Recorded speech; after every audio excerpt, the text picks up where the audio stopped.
Não se prenda às opiniões da multidão. Não se prenda às opiniões da multidão. Viva a sua vida de acordo com as luzes que lhe chegam do alto. A multidão julga o lado exterior. O íntimo só Deus conhece. O mundo não pode conhecer os ensinamentos de amor do Mestre. Prefira obedecer ao Mestre, amando sempre, e não dê valor às opiniões da multidão, que tudo faz para que sejamos iguais a ela, sem personalidade e sem opinião própria. Amém. Salve de palmas. Muito forte isso, gostei, caramba, meu. Vamos fazer a nossa oração. Valeu, né?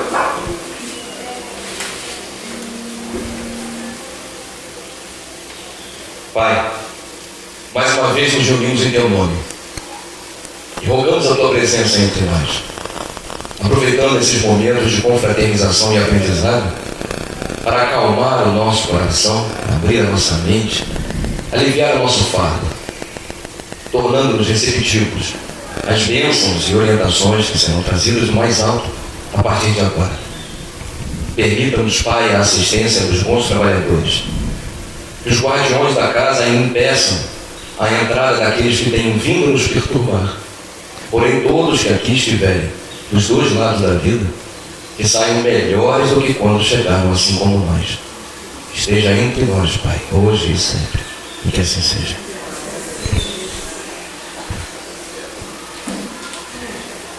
Ficou um pouco rouca, é bom que a voz ficou bacana, né? Intenção de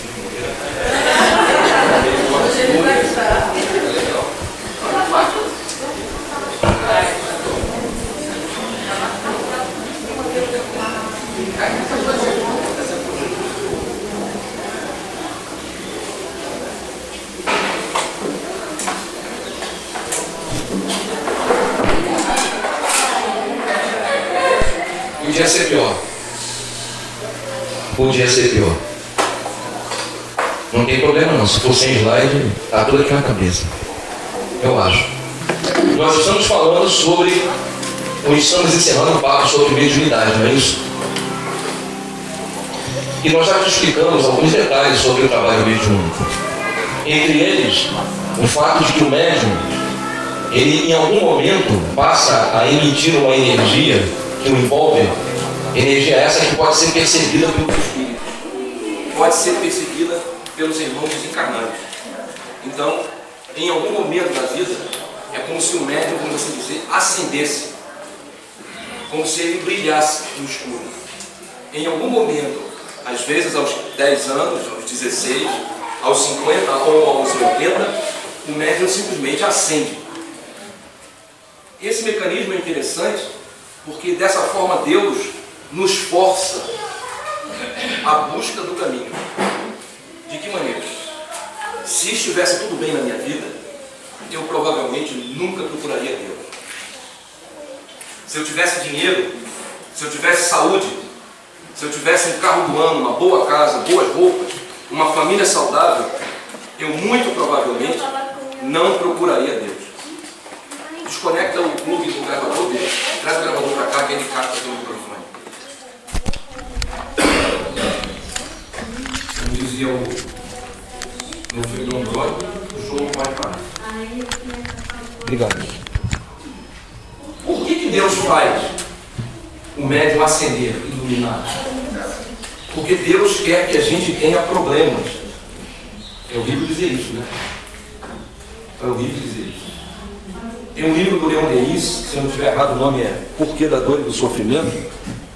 O dia que você tiver a oportunidade de ler, aprenda, porque é maravilhoso, em que ele nos mostra a razão de nós sofrermos. Nós não sofremos por maldade de Deus. Nós não sofremos porque um dito demônio está aqui para nos perturbar. Nós não sofremos porque o imposto, ou o capeta, ou porque alguém fez macumba. Não. Nós sofremos para que a gente mude. Nós sofremos porque Deus nos chama. E Ele normalmente tem nos chamado todos os dias, de diversas maneiras.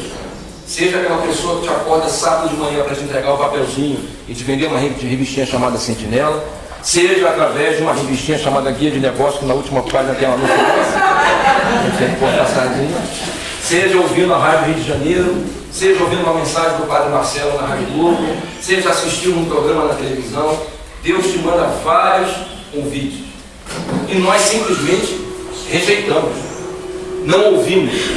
Nós dizemos assim: nós não lemos os sinais, nós não entendemos os sinais, mas Deus nos envia sinais o tempo todo, papéis, livros, textos, convites, e nós simplesmente rejeitamos por puro preconceito. E eu creio que o preconceito tem a ver com ignorância, não ignorância no sentido de boçalidade, mas ignorância no sentido de desconhecimento.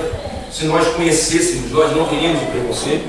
E aí, às vezes, por preconceito, por estarmos numa outra linha religiosa, nós rejeitamos aquilo que nos é apresentado e seguimos em frente, cegos como estávamos antes. E é depois de Deus nos chamarmos 1, 2, 3, 10 vezes, Ele percebe que não há outro ensinamento melhor do que a dor e o sofrimento. Então, o sofrimento tem sempre um sentido didático. Deus não quer que você adoeça, Deus não quer que você sofra, Deus não quer que você passe dificuldade material, Deus não quer que você fique, vamos dizer, traduzindo em palavras, Deus não quer que você fique duro, lesado, vazio, lascado. Não. Deus quer que você seja próspero, tenha uma vida abundante, mesmo que essa prosperidade seja uma prosperidade com humildade, em que você se satisfaça com o mínimo necessário para a tua boa sobrevivência. Para a tua boa sobrevivência. Eu hoje à tarde estava entre os vídeos para assistir, eu tive a oportunidade de ler uma pequena mensagem que eu até iria colocar aqui, mas o presidente atrapalhou, não tem problema, do ex-presidente do Uruguai, chamado Pepe Mujica. E até comecei a meu filho isso, meu filho falou assim: pai, isso que ele falou não é dele não, é do estudioso chamado tal, que eu não lembro o nome. É do Neil Tyson. Isso, eu não lembrava, não sabia. Em que ele diz uma coisa que tem tudo a ver com isso que nós estamos dizendo aqui. Nós vivemos em uma sociedade, nós já falamos sobre isso aqui num dos temas de estudo, nós vivemos numa sociedade do consumo. Nós somos impelidos a comprar, a consumir. Nós vivemos, na verdade, um vazio na existência. Nós não sabemos por que estamos aqui, ou pelo menos a maioria de nós. Nós não entendemos a vida. É muito besta, a vida é muito besta. Em que sentido? Você nasce, passa uma juventude, uma infância com algumas alegrias e muitas tristezas, cresce, chega na puberdade, tem experiências felizes ou tristes, amadurece, casa-se, tem filhos ou não, envelhece, adoece e morre. Para quê? Sem nenhum sentido teria a vida. E muitas pessoas vivem assim, sem um propósito, sem um sentido sobre a vida, ou do porquê estamos vivos. E nos é apresentado a ideia de que comprar coisas, ter um carro melhor, ter aquele sapato da vitrine, comprar um novo celular, uma nova casa, nos traz alegrias, nos traz felicidades, nos faz sentirmos incluídos. Nós nos sentimos incluídos num grupo que consome e que tem bens. Isso nos é apresentado o tempo todo na mídia, nas novelas, nas propagandas. Então nós começamos a ter prazeres em comprar coisas, em consumir. E a indústria, não poderia deixar de ser, se satisfaz em você comprar. Os governos usam às vezes isso como mola de crescimento, como ferramenta de crescimento. Deixa o povo comprar e consumir. E nós, quanto mais compramos, mais comparamos com o outro, percebemos que o nosso está ruim, eu quero comprar um novo. E nós tentamos dessa forma suprir a tristeza da ausência de sentido para a vida. Tentamos nos alimentar com algo que não irá saciar a nossa fome. E aí, ouvindo hoje esse papo do Mujica, que eu comentei com vocês, ele disse uma frase que é fantástica. A sociedade vive pelo consumo. Precisamos comprar para que a indústria produza para que o país cresça. Só que as pessoas esquecem que para comprar nós precisamos de dinheiro. E para ganhar dinheiro nós precisamos de tempo. Então, na verdade, nós trocamos o nosso tempo por bens. Bens que não vão acrescentar nada na nossa existência. E o tempo é algo que não se consome, a gente gasta.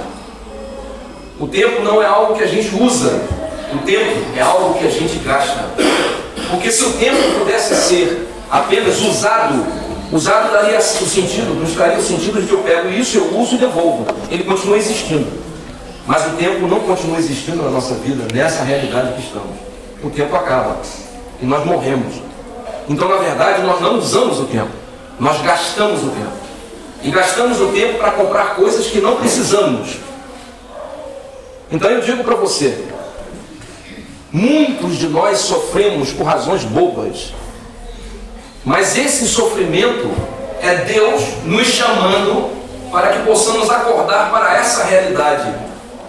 A vida é muito mais, e pode ser muito mais útil do que ela está sendo no momento. O sofrimento tem sempre um caráter educativo. Precisamos aprender no momento do sofrimento. E Deus usa essa ferramenta, essa ideia que eu acabei de te trazer, para acordar você. Por que eu sofro, seu Júnior? Para que você aprenda. A hora que você aprender, o sofrimento acaba. Seja doença, seja um problema profissional, problema familiar, seja um problema material. A hora que você acordar e entender que isso aqui é uma passagem, e que o que importa é a vida como um todo, os seus problemas irão se resolver, porque você irá olhá-los por um ponto de vista diferente daquele que você olha hoje. Deus usa esse mecanismo para chamar você. Então, o que Deus faz com o médico? Ele faz com que em algum momento da tua existência, está lá você todo feliz, todo pimpão, comprando sorvete de creme, por favor, flocos para mim é bom, tomar chocolate, comendo pipoca, assistindo o Botafogo foi campeão.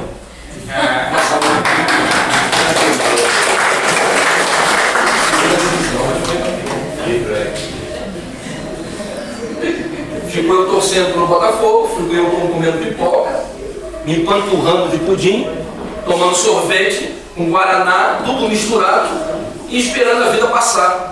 Pego a gaiola, boto a gaiola aqui, vai enardecendo, eu boto a gaiola para cá, depois eu boto a gaiola para lá. Entre essa viagem da gaiola eu tomo uma cervejinha, estou no pagodinho,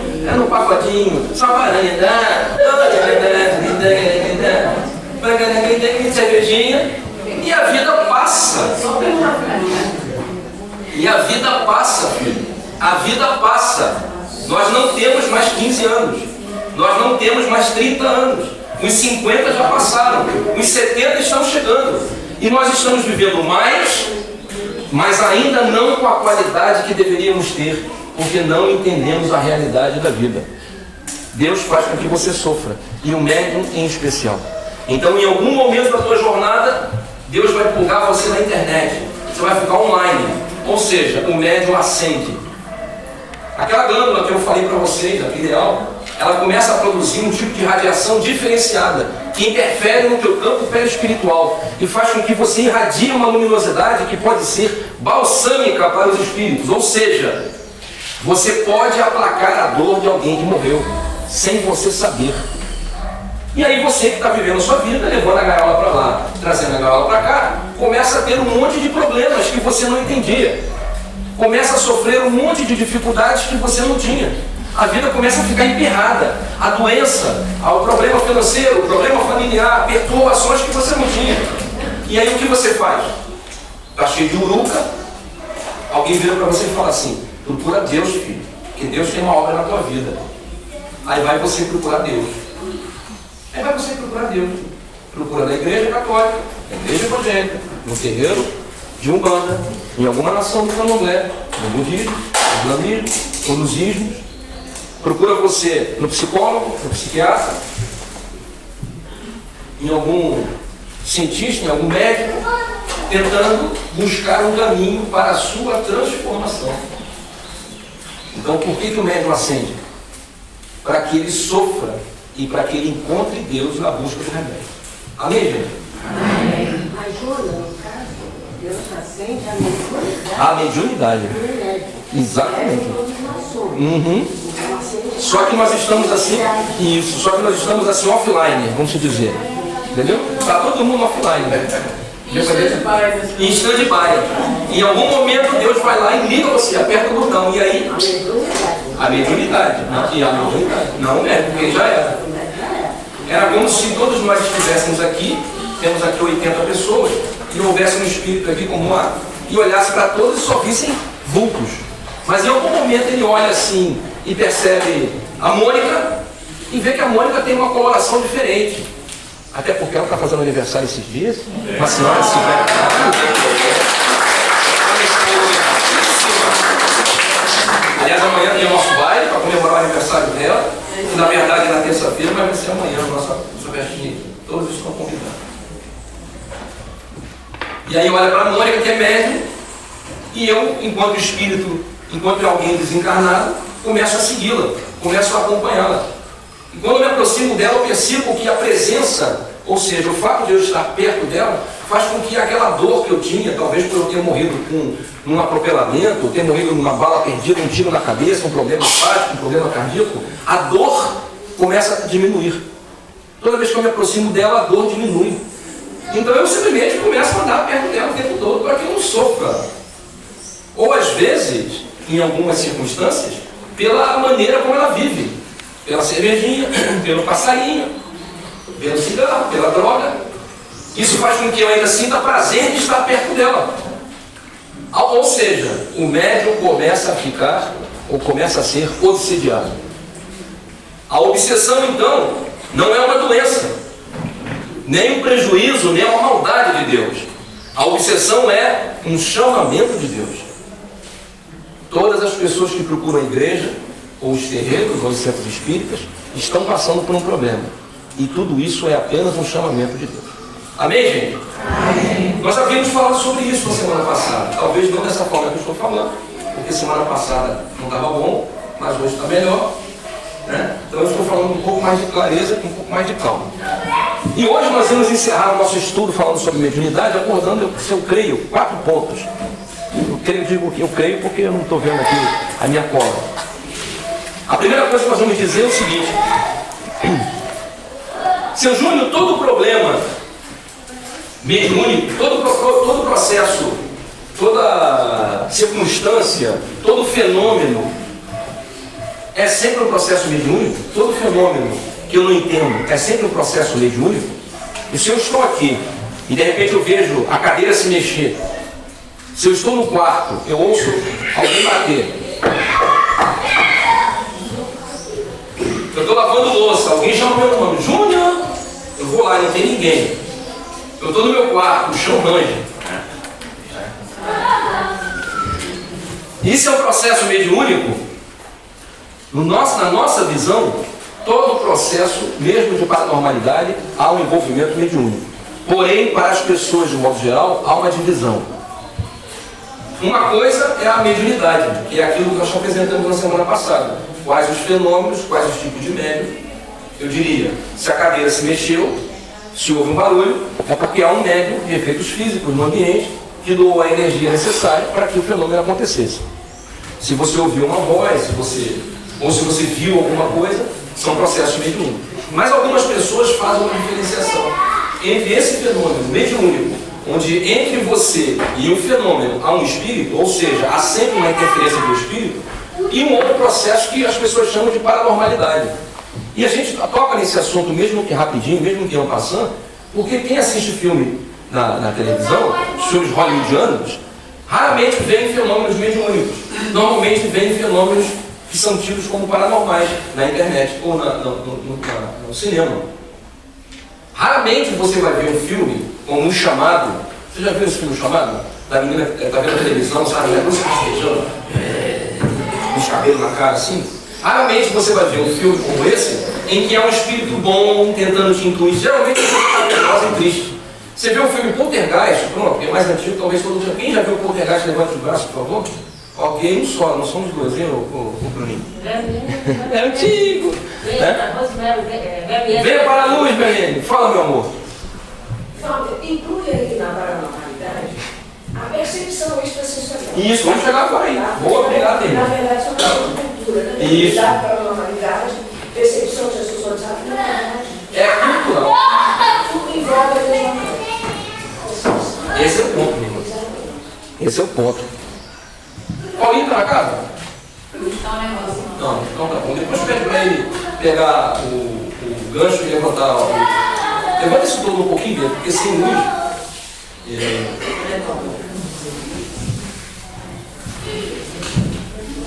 Tá aqui, Pedro.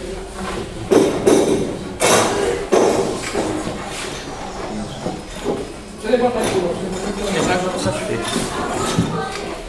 Então, entre os fenômenos que nós conversamos semana passada, né? Além dos fenômenos que nós conversamos semana passada, nós temos aquilo que as pessoas chamam de paranormalidade, ou fenômenos psi. Seu Júnior, eu não estou entendendo o que você está querendo dizer com isso. Então, o seu Júnior vai tentar, resumidamente, esclarecer. Peguei minha cola, não sou pouco, já coloquei o telão. De uma maneira geral, os fenômenos psi podem ser classificados quanto à forma de apresentação, em extrasensorial ou psicocinético. Seu Júnior, eu não estou entendendo. Não se preocupe que não vai cair na prova. É só um esclarecimento para você entender, que eu vou explicar agora os detalhes. Os fenômenos extrasensoriais são aqueles relacionados à percepção extrasensorial. São fenômenos que envolvem conhecimento. Podem ainda ser classificados quanto ao tipo em telepatia, quanto à fonte e o receptor, como clarividência, ou seja, telepatia, clarividência, retrocognição, simulcognição e pré-cognição. Não entendi nada, seu Júnior. Júnior já vai explicar para você. E de uma outra maneira, podem ser fenômenos psicocinéticos, que são caracterizados por uma ação sobre o ambiente. Ou seja, um fenômeno de paranormalidade. Você está pensando na sua mãe, caraca, eu vou falar da minha mãe, o telefone agora. Minha filha, mãe, eu estava pensando em você agora. Ah, foi da telepatia, cara. Eu pensei nisso que você falou. Não estaríamos falando de mediunidade, mas estaríamos falando de um fenômeno, né, fora do nosso entendimento. Eu vou acelerar para não deixar. Não, pode acelerar, não tem problema. Ela vai enrolar, não tem problema. Também não sai levar para tudo. Tá bom. Obrigado. Agora as crianças vão ficar. Ninguém vai precisar dessa prova. Então nós temos os fenômenos de telepatia. É aquele quando você pensa e a pessoa ouve. Inclusive algumas fraternidades até desenvolvem essas capacidades. Como a Rosa Cruz, que estuda e se aprofunda nesses fenômenos, inclusive de telepatia. Ou seja, você conversa com a outra pessoa apenas através do pensamento. Você está aqui caladinha, pensando e concentrando, e você do outro lado ouvindo, sem falar nenhuma palavra. Né? É um fenômeno de telepatia, ou seja, a ligação de mente a mente. Clarividência, que é aquele que você recebe uma informação de algo que vai acontecer no futuro, né? Você tem uma visão antecipada. Temos um fenômeno de retrocognição, ou seja, eu me aproximo de você e consigo saber o seu passado. Eu consigo identificar o passado de uma pessoa. Você veja que eu não estou falando de mediunidade, eu estou falando de um fenômeno, diríamos assim, anímico, que não tem nada a ver com a interferência de uma terceira pessoa, né? No caso de um espírito amigo ou não. Simulcognição, que é quando eu tenho essa visão ao mesmo tempo em que ela está acontecendo, simultaneamente, e pré-cognição, quando eu adivinho o teu futuro. Deu para entender assim? Sim ou não? Não, claro que não, tudo bem. E os fenômenos, diga, meu amor. Uma coisa assim, é porque a gente acaba confundindo algumas coisas. Esse tipo de atividades paranormais são muito conhecidas e usadas nos Estados Unidos por pessoas que se dizem médiums. Isso. Como é que fica? Eles são usados dentro do FBI, em questão de buscar as pessoas que estão desaparecidas, é uma coisa que já é até... Por isso que eu estou te dizendo que nos filmes hollywoodianos, né, filmes americanos, você tem isso. Você não tem a visão que nós, enquanto cristãos, espiritualistas, temos. Quer dizer, a nossa visão é diferente da visão que eles têm. A visão... As pessoas sabem o nome médium. Sim, eles usam o nome médium, mas não interpretam médium como nós interpretamos. No entendimento deles, o médium é apenas um cara que tem a capacidade de ler a energia à volta, a energia do ambiente. Seja reinterpretando o passado, ou tendo uma antevisão no futuro, ou tendo uma percepção extrafísica, né, parapsíquica, como se queira. Então, para ele, médium é a própria pessoa que faz o efeito. E no outro caso, se não for esse através do conhecimento, que é isso que eu falei de pré-cognição, retrocognição, mesmo, seja bem-vindo. Temos os fenômenos que envolvem ambiente, ou seja, a telecinese, que é um fenômeno desse. Vocês estão antigos quanto eu, não fiquem tristes por isso, que isso é bom, né? Quanto mais velho, melhor o vinho, alguns dizem, né?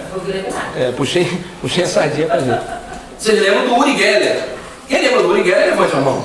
Não estou aqui discutindo se ele era um charlatão ou não, mas na televisão passou. Né? O cara tinha lá uma bússola, uma coisa, ele ficava assim mexendo. Funciona. E eu na época me lembro de pegar meu relógio e botar em frente à televisão para ver se funciona. Garfo, diga meu amor. Desculpa, não tem problema. só para ficar claro para nós, que assistimos televisão. Por favor. As versões e as traduções nossas, que eles chamam de médico, literalmente na linguagem inglesa, em americana, é sensitivo. Sensitivo, amém. Nós aqui traduzimos. Amém. Bem colocado, irmã, bem lembrado, exatamente isso aí. Por isso que a gente acaba não tendo a mesma interpretação, já que as palavras são diferentes, né? Apesar de terem talvez até a mesma origem, mas nós interpretamos de maneira diferente. Então, poderíamos dizer, seu Júlio tem os fenômenos que não tem nada a ver com o espírito e tem os fenômenos que têm a ver com o espírito. Eu me lembro de um caso, entre tantos casos que a gente já teve a oportunidade de participar, e a gente já comentou até isso com os médicos aqui, estava eu, minha esposa, o Fabinho, a Val foi com a gente, o Paulinho. Nós fomos visitar uma senhora que na casa dela os objetos estavam se torcendo. Ela tem na casa dela, não é louça, onde você pendura a toalha, aonde você pendura, onde você aperta a roupa, pendura a roupa, aqueles objetos, aqueles ganchos, eram feitos de aço. A bica, no banheiro, no cabideiro, era tudo feito de ferro ou de aço. Os garfos não são esses garfos que a gente comprava na Índia, são aqueles garfos de melhor qualidade. Não fala não. Eram garfos de melhor qualidade, garfos de aço mais grosso. E quando nós fomos lá visitar, que ela nos chamou, os garfos estavam torcidos. Aonde pendurava a roupa estava retorcido. E eu fiquei surpreso, eu não tinha lido, ou não tinha me aprofundado nesse assunto. Fiquei surpreso com aquele fenômeno, falei, caraca, meu. E aí, entre nós discutimos, deve ter um médium ali, de efeitos físicos, um médium poderosíssimo. E a gente tentou, durante algumas semanas ou alguns dias, nos relacionar com essa família, para que a gente pudesse conhecer um pouco das características da família. Por quê? Isso eu ia falar. Porque para que esses efeitos acontecessem, creio eu, seria necessário que algum dos médios tivesse uma alteração do comportamento, ou tivesse muito raiva, muito ódio, às vezes uma mudança de humor profunda, uma angústia muito grande, e isso talvez fizesse o fenômeno acontecer sem que essa pessoa fosse responsável, né? Acontecesse o fenômeno sem ninguém querer. Né? Mas conversando com a família, aparentemente estava tudo bem, era uma senhora, a avó, as meninas, a mãe, uma família harmonizada, sem nenhum problema. A única coisa estranha na família, que não acho que é nada estranho, quer dizer, estranho no sentido do que eu estou dizendo, é que a família era de uma nação, africana, candomblé, e tinham sacrifício de animais, enfim, o pai, não sei o quê. Mas isso não causaria o fenômeno paranormal. Já vou deixar você falar só mais um minuto nele. Nós visitamos a família, conversamos durante várias vezes, até foi levantada a ideia de que talvez esse fato de eles terem um movimento, um tipo de religiosidade um pouco mais densa, isso talvez provocasse, mas a gente tentou fazer desobsessão, a gente tentou fazer passe, a gente tentou fazer um monte de coisa e não resolveu. Um dos dias à tarde, eu estava no trabalho da minha esposa, no escritório, ela nos liga, pelo amor de Deus, vem aqui rápido que a coisa está estreita, está pegando fogo tudo.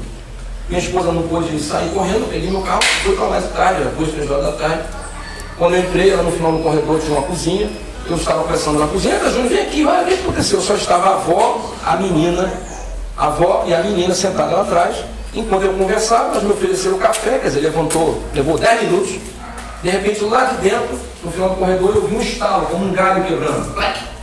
Um estalo seco. Uma avó falou assim, esse barulho é o barulho, vê lá o que está acontecendo.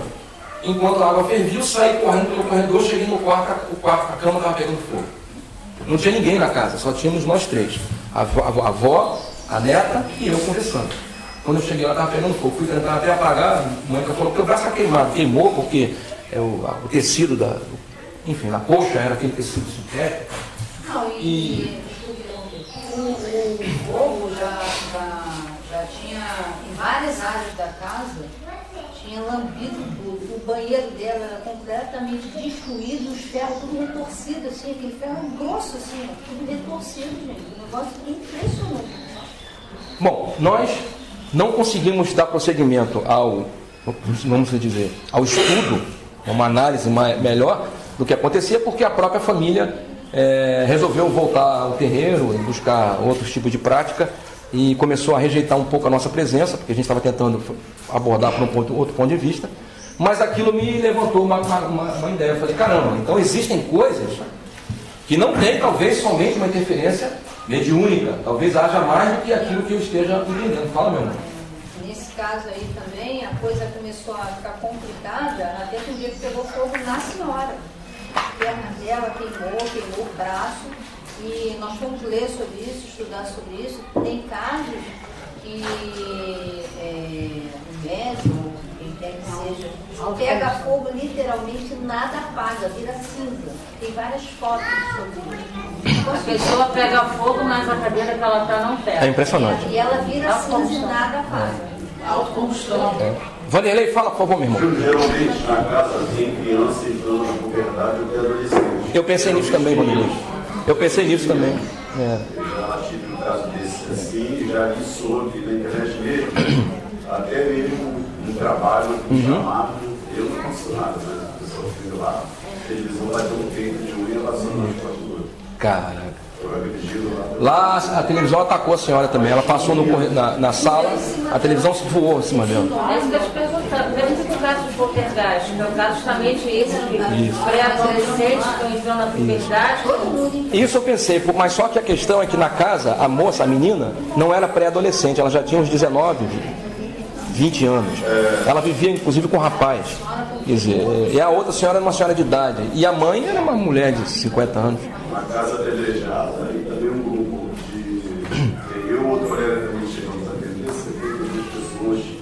O encarregado chamou a gente para esse período. A gente fosse testemunho oficial Do fenômeno. Do que ocorria. Para vocês saberem o que está acontecendo, foi por volta das 3 horas da manhã. Vai até ali, assim, no fundo ali, muita pedra. Na outra casa, uma outra situação também, apedrejaram na casa 4 horas da manhã, tudo geado. Aí que a garota que tinha subido no nome da casa de 18 anos, casou-se com ali, simplesmente eu encontrei ele depois na loja dele. Como eu, outro colega conseguiu isso, para ele não existe, Jesus na grande história. E ele não quis saber.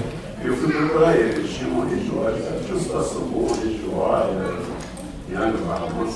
Eu fui encontrei com ele, tinha um cartãozinho dele, falei, encontrei com ele, ele falou, parou. Minha sobrinha e a minha sogra já não moram lá, ela casou e eu morar com ela. Então, os engajadores do problema geralmente é um adolescente, geralmente menino, mas ele está passando 2 anos.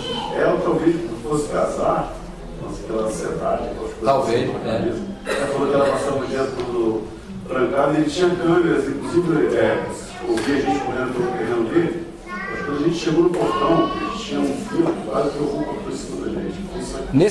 Nesse caso correto que eu presenciei, depois que nós saímos da convivência, um mês depois eu encontrei o senhor, o pai da família, né, pai de família, e ele disse que os fenômenos tinham parado. E como eu não pude manter contato, eu não sei se houve alguma mudança, essa menina se mudou, algo que aconteceu. Mas o que nos leva a pensar. Então, a visão... Oi? A conclusão desse caso. Não houve porque eu não tive, eu só sei que parou o fenômeno. Não sei se porque alguém saiu da casa, ou se porque depois que nós fomos lá, de repente a família mudou um pouco o pensamento, ou se talvez tenham feito algum tipo de ritual lá na religião deles, e o ritual de repente tenha dado certo, não sei, né? Parou simplesmente e acabou o problema. Quem vai falar, Joacir? A casa? Pode ser uma especulação, apesar de eles viverem há muito tempo na casa. Normalmente um médico Nós vamos chegar lá. Mas eles viviam muito tempo na casa, eu pensei nisso, mas se fosse algo diferente, se mudaram para casa e a casa está assim. Mas não é o caso. Eles já moravam na casa, moram até hoje na casa. Bem, então o que eu quero dizer com isso? Eu quero dizer que existe essa possibilidade de uma abordagem diferente. Ou ser médium, ou ser apenas um fenômeno de paranormalidade. Mas para nós, aqui no GETEB, não existe nenhum fenômeno que não haja sempre uma interferência do espírito. Para nós, essa visão, vamos assim dizer, americana, não, é só uma forma errada de dizer, não é válida. Quem viu o filme Poltergeist, usando o exemplo, você vê a menininha, vê a Bala Luz de Caroline, e as coisas se voavam, as coisas, né, sumiam, e você fala, meu Deus do céu, são os espíritos ruins. Não necessariamente, ali, sabe, pela visão, era uma circunstância energética, magnética.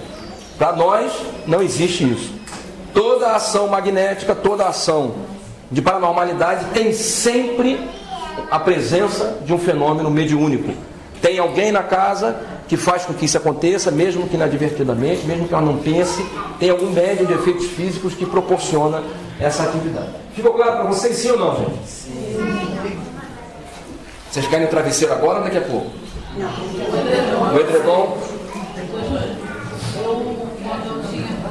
A gente morava no recreio, a gente morava no sítio, tipo no sítio. Só eu enchia minha casa umas 3 vezes. Às 3 horas da manhã, por muito tempo, a minha casa era toda apedrejada. Toda. Por muito tempo, todos os dias. Isso acontecia todos os dias. Todos os dias. Até o meu pai, assim, meu pai era uma pessoa muito, vou dizer assim, muito ruim, assim. Duro mesmo. E ele maltratava minha mãe, e aquilo me deixava muito irritada. Então, às vezes, eu nem conseguia dormir. E por muito tempo depois disso, acontecia isso. Entendi. E a gente não sabia. Uma vez a minha mãe ficou na rua esperando a pessoa tacar pedra. E as pedras vinham, falso mesmo, que passava por cima. É isso aí, minha irmã. É mais ou menos esse tipo de fenômeno impressionante. Muito tempo assim. E na casa da minha irmã, por algum tempo atrás, uma situação praticamente de separação, as cortinas da minha irmã começou a pegar fogo sozinha. Sozinha do nada, né, filho? Exatamente isso aí. E essa é a questão. Há alguém na casa que tem uma energia específica que doa essa energia e permite, faz com que isso aconteça. Essa manipulação ela pode estar acontecendo com o pensamento, com a vontade de algum espírito, de alguma pessoa, ou até sem ninguém pensar nisso, se estiver desequilibrado, se a mediunidade estiver desequilibrada.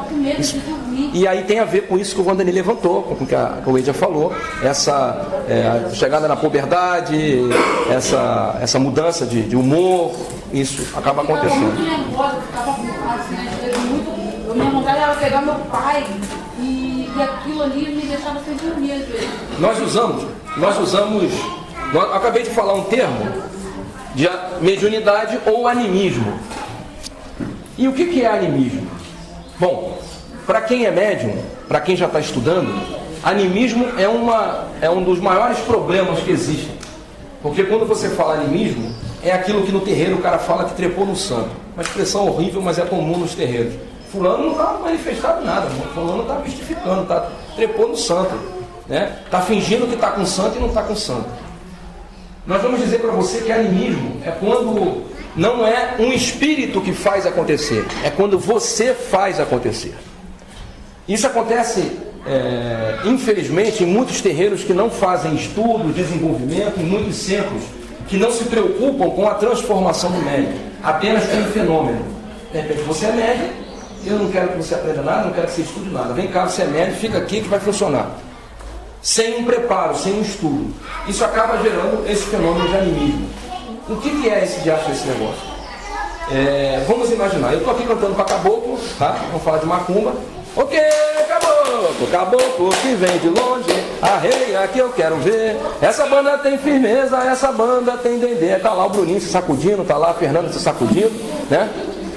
Vermelho é a cor do sangue do meu pai, e verde é a cor das matas. Os saravá, todos caboclos na umbanda.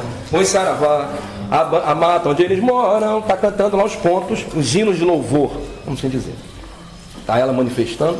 Mas tem uma pessoa aqui do lado que não está manifestando, mas começa a ter os trejeitos, como se estivesse. Ai meu Deus, ai meu Deus, ai meu Deus. Não tem espírito nenhum.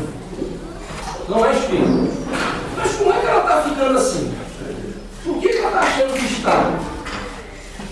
Está cantando para as almas. Adorei as almas, né? Preto velho senta no toco, faz um sinal da cruz, pede proteção a Zambi para os filhos de Jesus. Aí está lá você, esse filho, manifestando teu preto velho. Mas tem alguém do lado que está se curvando, daqui a pouco senta, fica se olhando para o lado, o que está acontecendo, que furada que me meti. Mas está sentada no banco. Isso às vezes acontece no fenômeno de psicografia. Está lá o cara psicografando livros, textos maravilhosos, mas aqui do lado tem um médium que pega a caneta e começa a escrever. E ele está achando, é um espírito. Não, na verdade são pensamentos. Qualquer jovem faz isso, pega um caderno e começa a escrever vários textos. Não quer dizer que são fenômenos mediúnicos. Isso então é chamado de animismo. Quando a própria pessoa realiza o fenômeno sem o auxílio de um espírito. Deu para vocês entenderem, sim ou não? Ela não está necessariamente querendo fazer, mas está fazendo sem pensar.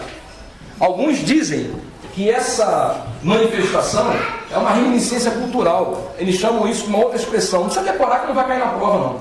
Que chama-se atavismo. O que é atavismo? É a bagagem cultural que nós trazemos, que naquele momento você exterioriza. Ou seja, na internet você já viu vídeos de terreiro de macumba, você já foi a alguns terreiros de macumba, você já foi visitar terreiro de macumba e viu que todo preto velho senta num banquinho com uma roupa branca e fica estalando o dedinho. Quando você começa a sentir um frio muito quente, ó. Uma salva de palmas para o frio quente, por favor. Pra ver se a gente acorda. Quando começa a sentir um vento muito frio, você começa a falar assim, fala assim, caraca, eu tô me tremendo. É fome. Você não almoçou ainda, mas caraca, eu tô me tremendo. Ih, esse frio, ai meu Deus, eu acho que eu tô com espírito. Gente, eu tô com espírito. Isso é o espírito, peraí. Eu vou sentar no banquinho para descansar. Caraca, é o espírito. Ai, gente, como eu fiquei todo arrepiado. Olha aqui. Tem espírito nenhum. Você está arrepiado, está com fome, está baixando a pressão, está passando vento frio. Você está achando que você está com espírito. E não está. Você não quis fazer, então não há maldade. Porém, você está fazendo. Você está repetindo aquilo que você viu no terreiro que você frequentou, aquilo no vídeo que você assistiu, você está querendo fazer igual. Está lá a pessoa manifestando o Oxum. Você já viu o Oxum manifestando? Ela chora o tempo todo desesperada, coitada. Essa senhora deve estar com muita dor de dente, é possível. Né? Aí você nunca foi, aí alguém está lá cantando para o Oxum. Aí é ela ou é Oxum? Aí então você, ai meu Deus, que é isso? Mas por que você está fazendo isso? Eu não sei, eu acho tão bonita a pessoa fazer isso. Ah, é assim muito legal, passar um negócio na minha cabeça, né? Nada mais é do que animismo. Você está exteriorizando aquilo que você viu. Não é espiritual. Diga, minha irmã, abra seu coração e me conte tudo. Deixa eu te perguntar, as vibrações que a pessoa sente quando ela tem uma mesa só de médium, coisa e tal, aí existe um irmãozinho ali que está querendo fazer um tratamento mediúnico, quer fazer um desenvolvimento, alguma coisa assim. Aí ele senta no meio daqueles irmãos que já têm a mediunidade e ele começa a sentir as vibrações, mas não incorpora. Certo. Ele só sente as vibrações, aquela coisa forte. É a mesma coisa do que você está explicando? Nesse caso, você está sentindo as vibrações. Ah, tá. Nesse segundo caso, as sensações não são as mesmas. A gente aqui no GTEB, entre as fases de desenvolvimento do médium, entre as fases, uma delas é colocar esse médium na mesa de quarta-feira. A gente tem um trabalho aqui toda quarta-feira de 8 às 10 da noite. De 8 às 9 é o desenvolvimento, de 9 às 9h30, 9h40 é o relato sobre os fenômenos que aconteceram. Depois tem um trabalho de irradiação à distância para as pessoas necessitadas que não podem vir. Então acaba 10 horas. Então, quando eu comecei, os programas mediúnicos começaram, onde eu me encontrava, eu tinha assim essas vibrações, mas nunca incorporou nada. E depois que eu dei início ao tratamento, comecei a sentar perto dos médicos, fazer um tratamento de preces, trabalhar a mediunidade, essas coisas não aconteceram mais. Isso. Mas eu tinha vibrações como se alguma coisa quisesse incorporar. Eu vou aproveitar a sua colocação para falar de 3 coisas que eu acho que são importantes. Só que eu nunca assim, desenvolvi assim, nunca incorporei nada não, nunca veio nada. Só vibrações mesmo, entendeu? Aí eu queria saber se tem algo a ver com a explicação que você está dando. Não, nesse caso é um processo mediúnico de verdade. Antes de eu falar disso aqui, deixa eu terminar só esse raciocínio que eu estava fazendo, mas eu vou usar isso aí porque isso aí é importante. Então, um dos cuidados que a gente tem aqui é colocar o médium durante um tempo na mesa mediúnica, para que ele passe por experiências. Né? Coloque-o sentado na mesa, junto com os outros médiuns, em silêncio durante 1 hora, e ele vai começar a sentir essas coisas que você disse que está sentindo. Ele começa a perceber presenças, ele começa a sentir que alguém passou, ele não incorpora, mas ele passa a desenvolver essas características esses dons mediúnicos que muitas vezes em um terreiro ou numa igreja ele não teria condições ou tempo de desenvolver. No terreiro como é que é? Você está lá assistindo a gira, está lá cantando para Exu, né? Boa noite, né? Tranca a rua, vem na frente. Esqueci o resto da música. Pra firmeza desse, mas esse é ponto, gente, tranca a rua. Esse é a abertura. Um ponto tranca a rua aí. Caraca, esse menino é uma macumbeira demais da conta. Deu meia-noite, a lua se escondeu lá na encruzilhada, dando a sua gargalhada. É uma mudança, vai, já sei. Tranca a rua, apareceu. Alaruê, alaruê. Então tá lá você cantando Exu. Aí tá você sentado. O pessoal já tem medo de Exu. Eu falei essa palavra 3 vezes, já tem gente aqui sentindo coisa na espinha já. Ele fala Exu e 4 vezes. Ele vai, ó.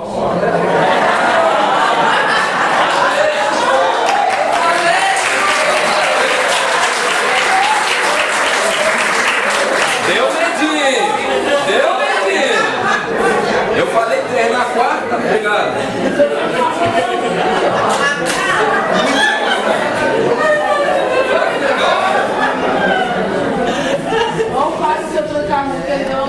Isso. Tá lá você já sentindo coisa na assistência, né? Sentindo coisa. Vídeo luz. Vídeo luz, exatamente. Nesse caso é. Aí você começa a manifestar, você começa a tremelicar. Você tá lá assim, não vou fazer o teatro. Pra achar um vídeo, pra achar, nunca mais vou voltar aqui, pra achar que eu sou Mas tá lá você, ai meu Deus, como Jesus, o que é isso?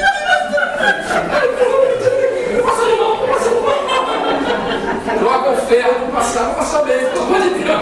Péssima. Estou passando mal, você não está passando mal. Você está sentindo uma presença. Essa manifestação ela desaparece depois, não vai sentir nada disso. É porque a primeira vez que você toma um chá, você vai achar o gosto horrível. Depois da quinta vez você vai achar gostoso do chá. É mais ou menos isso. Então você, aí o que fazem? Pegam você, leva você para o terreiro. Né? Bota logo, amarra uma saia, um pano na tua coisa, e você está lá, ai meu Deus, aí está lá a mulher desesperada com a de já, tique, se for lixar, e não sei o que, e canta para o povo para Exu, e canta para a Caveira, e canta para Marabô, e canta para Maria Padinha, e canta para ver se vem, né? Ah, meu Deus, seu tranca-rua é tão bonito. Nem sabe, como é que sabe se o cara é bonito ou não, cara? O cara se tremilicou muito. E a partir dali, todo sábado, de 15 em 15 dias, você começa a frequentar. Até chegar um dia que você vai fazer algum tipo de ritual, uma iniciação, né? Vai deitar lá, sei lá o que, enfim, não importa. Vamos mandar fazer bori, vamos fazer ebó, vamos fazer despacho, vamos fazer tudo o que a gente quiser. E você, coitado, sem saber porquê, nem da onde, está fazendo. Estão mandando, vai você. E eu te pergunto, cadê o estudo? Cadê o entendimento? Você que mal conseguiu ler o livro dos Espíritos. Na 3ª página tu achou chatíssimo. Fechou e está até hoje na gaveta no teu quarto. Você que nunca teve a curiosidade de abrir o livro dos médios. Você que até hoje não faz o culto no lar. Não conhece as obras básicas. Comece a manifestar uma identidade. Você vai fazer experiências químicas sem ter estudado química. Isso não vai dar certo. Você vai fazer experiências químicas sem ter estudado química. Então nos terreiros, infelizmente, normalmente, não há desenvolvimento. E é uma das coisas que a gente se preocupa no GTEB. Botar você na mesa durante um tempo, para que você sinta coisas, para que você sinta presenças, para que aos poucos você possa desenvolver essas percepções mais sutis, além da própria manifestação.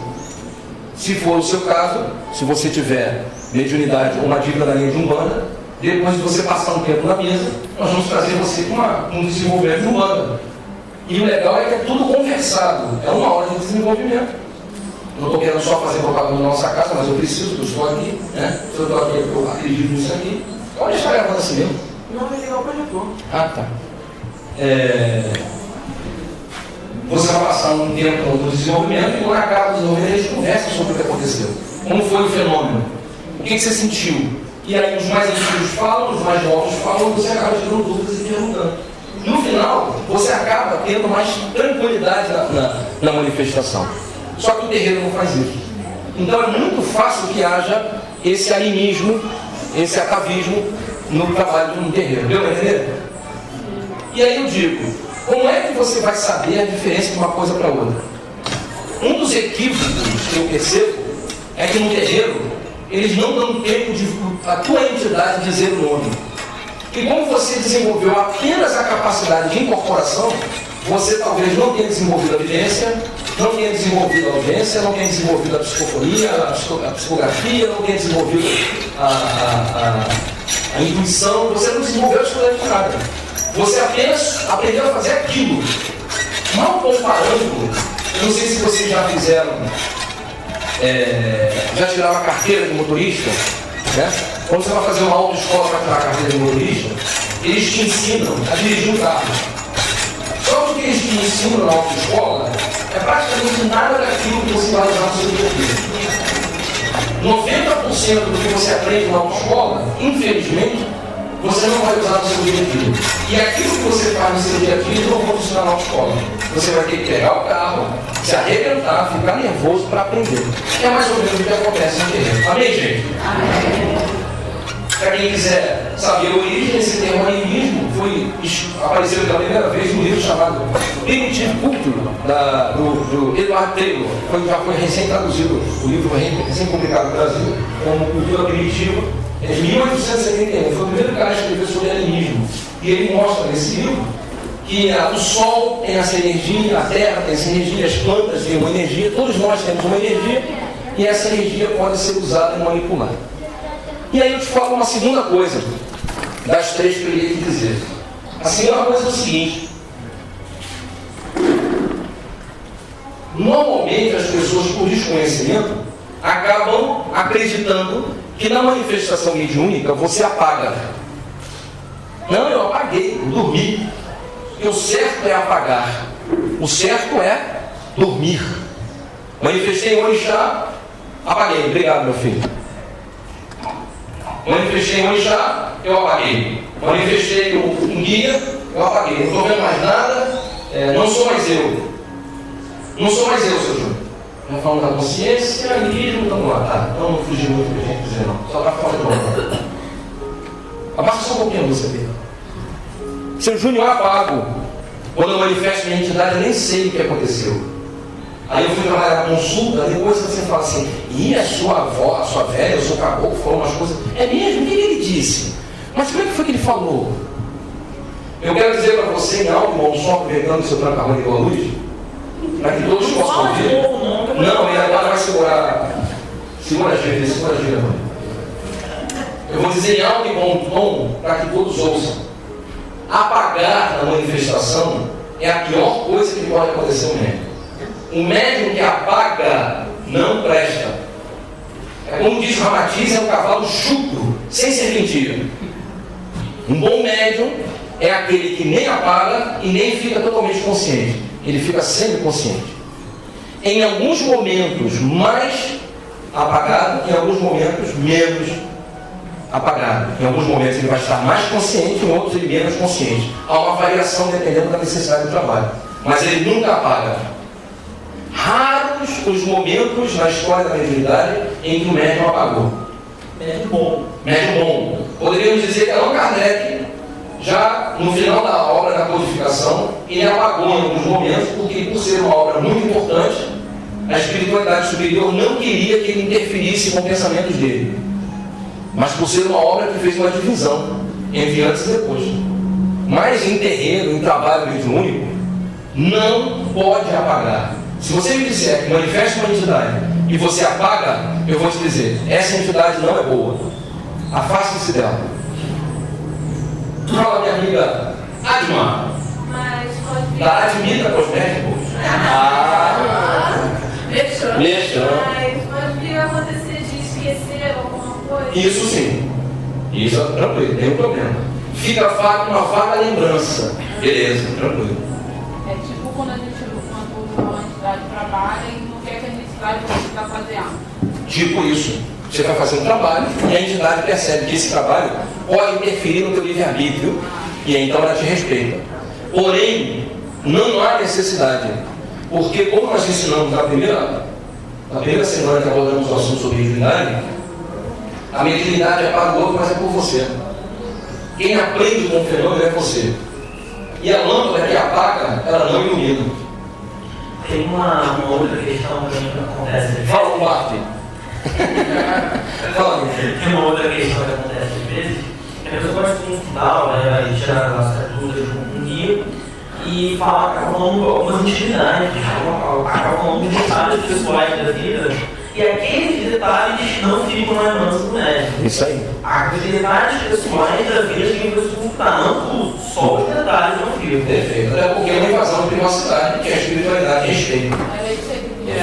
Normalmente o que acontece nessa história é a questão da própria espiritualidade, não fazer questão que o médico possa interferir ou dar algum tipo de conselho, né, interferindo na privacidade da pessoa. Por isso que a gente diz aqui no curso de médium que nós não queremos discutir a questão da consciência ou da inconsciência, nós queremos discutir a questão da obediência. O que a espiritualidade precisa é de um médium obediente, consciente da responsabilidade, mas sem interferir. Ou seja, se o pensamento foi esse, deixa o pensamento fluir. Certo ou errado, nós vamos avaliar. E nessa avaliação nós vamos saber se é um bom amigo ou não. De repente você está trabalhando há 10 anos com uma entidade e essa entidade nunca foi uma boa entidade. Porém, há 40, 30 anos atrás, você foi levado a um terreiro onde houve a primeira manifestação, e talvez essa primeira manifestação não tenha sido de um espírito de luz, tenha sido de um obsessor, tá certo? Foi de um obsessor, e você, por desconhecimento, a partir daquele momento, começou a achar que todas as vezes que sentia aquilo, era com a entidade. Como eu disse no meu ponto de brincadeira, está cantando para caboclo, e aí você sentiu alguma coisa. Ih, é um caboclo, está chegando um caboclo. Bota aqui dentro, é caboclo dela. Ela estava assim, ai meu Deus, passando por baixo, estou morrendo. E a pessoa fala, e é caboclo, é que nem, não é caboclo nada, é um espírito obsessor, deve ser o pai de alguém que está aí, cara, morreu. Deve ser alguém que está sofrendo, deve pedir socorro. Como é que você sabe que é um caboclo? Não, mas você está andando para caboclo. É um caboclo. Não, necessariamente. Eu não sei se essas pessoas aprenderam, mas deveriam aprender um pouco mais. A gente diz o quê? Toda igreja, todo centro espírita, todo terreiro é um hospital. É um hospital de desencarnados, é um hospital de almas. Aonde os espíritos necessitados irão procurar ajuda. Aonde é que o espírito doente vai procurar ajuda? Na padaria? Na biblioteca? Na farmácia? O cara morreu, está sofrendo. Ele vai procurar ajuda onde? Na UPA? Ele vai procurar ajuda no local religioso. Ele vai numa igreja. Se ele for maltratado e queimado, ele vai procurar uma outra igreja. Se lá ele não for atendido, ele vai procurar um terreiro. E se lá eles vão fazer um despacho para ele botar na vela lá no lugar, ele vai procurar o GTL. Você já nem viu mesmo. Essa é uma casa de caridade que está acontecendo. Amém, gente? Todo centro espírita, toda igreja é um hospital de almas. É um local onde eles devem entrar. Só que normalmente, devido a uma questão cultural, o terreiro, principalmente se ele for de nação, não quer que o espírito entre, porque chama de egum. Muitas nações nem permitem a manifestação de caboclo, preto velho, porque dizem que isso é egum. Muitas nações só querem trabalhar com o orixá. O que é um desvio mediúnico terrível, porque faz com que o médium tenha um entendimento equivocado sobre a realidade espiritual. Está dando para todo mundo entender, gente? Vamos explicar de outra maneira. Minha irmã, por favor, fale. Ô, Júlio, olha só, então é normal a pessoa receber uma entidade, tipo incorporar, a entidade vem. É normal a pessoa ficar no normal dela ou ela sai de órbita no momento da incorporação? Ela vai, eu vou explicar para você de uma maneira que é como eu explico no curso de médium. Olha só, presta atenção. Primeiro um pouco da água da sabedoria. Como é que a gente diz no curso de médium? Eu explico os médiums assim. Imagine que você tem um carro. Você tem um carro igual ao do Paulinho, Voyage. E aí você conhece o carro. Você sabe que para passar a marcha ele arranha de terceira. Eu já falei isso aqui para vocês, sim ou não? Ele arranha de terceira, que ele tem que dar uma aceleradinha para jogar a quarta, o freio tem que dar uma bombeada antes de pisar no freio, senão o freio dá uma falhada. Ele conhece o macete do carro. O vidro está preso com uma chave de fenda, não pode nada disso. O vidro está preso com uma chave de fenda. Só que, por algum motivo, hoje o Paulinho não vai poder dirigir o carro dele. E o Paulinho tem que ajudar uma pessoa. O Paulinho tem que ajudar uma pessoa. Mas ele não vai poder dirigir o carro. Então ele convida o Alex. Me perdoe usar seu nome, Alex. Perdão. Perdão. Ele convida o Alex para dirigir o carro. E vai o Alex sabe dirigir, tem carteira direitinho. Não, Paulinho, não deixar. Mas olha só, ele arranha na terceira, tem que bombear o freio, o espelho não sei o que, o vidro tá assim. Não, cara, para, cara, só tem 30 anos de carteira, dirigindo, não preocupa não. Você anda no carro do Paulinho e sai naturalmente. O Paulinho está sentado no banco do carona, olhando o trânsito, olhando o sinal, olhando o Alex dirigir, preocupado com o freio, pisa o freio 2 vezes, pisa o sinal, cadê? Eu falei, cara, eu estou dirigindo, não se preocupe. Não, mas eu achei que você não. Cara, fica calmo, meu. Eu sei dirigir, cara, esse carro aqui eu sei dirigir. Está entendendo? Você é o médium e o condutor do veículo é o teu guia. Entendeu a metáfora? Você vai assistir de camarote, você vai ouvir o carro buzinando, você vai ver o sinal abrindo, você vai reconhecer a sua mãe, vai reconhecer seu irmão, vai reconhecer a sua tia, só que você não vai conseguir se expressar como você, porque há uma segunda consciência dirigindo o teu carro, que é o teu corpo. É ele que vai falar por você, é ele que vai pensar por você. Dessa forma, ele diz coisas que talvez você não saiba, ele pode falar coisas que estejam na tua consciência, mas que você não lembre, que é o que normalmente acontece, ou até ele pode fazer algumas determinadas coisas que te desagrade. E aí você vai perceber que não é um espírito de luz, é um obsessor da dinâmica. Por isso que a iniciação mediúnica do médium deve ser feita com calma e com critério. Porque senão o médium se liga a espíritos trevosos e depois passa a trabalhar 20, 30 anos com encostos. Depois ele abandona a religião e vai para a Igreja Universal dizer: eu era ex-pai de imposto. E ele está falando a verdade. Porque ele nunca trabalhou com santo, ele nunca trabalhou com espírito de luz, ele só trabalhou com imposto. Uma boa metáfora para a prática de incorporação é o lance da bala de menta e de chocolate. É isso, a gente vai falar da importância de saber a diferença. Fala, meu amor. Você agora me fez lembrar que antes de eu começar a fazer o tratamento mediúnico, porque eu estou na visita, né? Eu sigo uma outra linha de raciocínio. Não, a mesma coisa, a diferença muito pouca. Então isso aí me faz lembrar que o que tinha em mim não era uma entidade, era um encosto. Perfeito. Isso aí está me fazendo lembrar, porque depois que eu comecei a fazer um tratamento, fazer preces, me dedicar um pouco mais à minha intimidade, essas coisas passaram. E muita coisa melhorou. Nós dizemos aqui o seguinte, olha só. E eu estudo e desenvolvimento. Essa coisa de dedicação, as preces, isso aí. porque as preces são muito importantes. Isso aí. Você é compromisso. Melhorou muito. Ô, Júlio, ela não queria lugar assim no bom. Não tem problema, pode ficar. Para não atrapalhar também. Eu não sei como que funciona o seu processo de estudo, se você tem semanas certas para falar de cada assunto. Uma vez que você tiver oportunidade, tiver possibilidade, eu gostaria que você falasse um pouquinho sobre a alma gêmea. Eu não sei se está ligado à mediunidade. Eu tenho um problema muito sério a esse respeito, com uma filha. Se você puder abordar uma outra ocasião. A gente aborda esse assunto num dos temas de estudo. Mas eu posso dizer, do nosso ponto de vista, resumidamente, para não sair muito do substanciamento que está falando. A visão que as pessoas têm de alma gêmea serve 2 espíritos entrelaçados durante muito tempo. Exatamente. Só que nós não aceitamos dessa maneira, porque para nós esse entrelaçamento poderia ser tido como sendo uma punição, já que muitas pessoas às vezes têm laços profundos de amor ou até de ódio. E também privaria os 2 espíritos do aprendizado na mudança de relacionamento na família. Nós entendemos assim: se nessa vida eu estou casado com a Mônica, o meu sentimento por ela é muito grande, é normal, é natural que esse sentimento, e a gente aprende isso no estudo aqui, todo sentimento gera um campo de energia.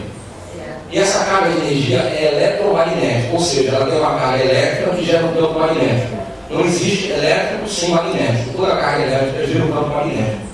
E se tem magnetismo, tem atração. Então, o sentimento que eu tenho por ela, os sentimentos, resumidamente, não estão no coração, estão na mente. Por isso que produz uma carga eletromagnética. Esse sentimento que eu tenho por ela gera um campo de energia. Então, nós nos atraímos mutuamente por uma força magnética, quase como um imã. Se houvesse ódio entre nós, é o mesmo fenômeno. Mas no meu caso é amor também. Perfeito, então. Se fosse ódio, seria a mesma coisa. Por isso que a gente diz sobre o casamento, não largue a sua mala no caminho, a menos que tenha havido agressão física, moral, psicológica. Se não houve agressão, estende e carrega um pouco mais essa mala. Porque essa mala que você larga hoje, ela volta para a sua família na próxima existência. Não como seu marido, não como sua esposa, mas volta como seu filho. Por isso que as pessoas têm 5 filhos e dizem, eu amo meus filhos tudo igual, mas esse filho aqui não vai dar para alguma coisa, esse menino tem certeza que vai dar para coisa errada.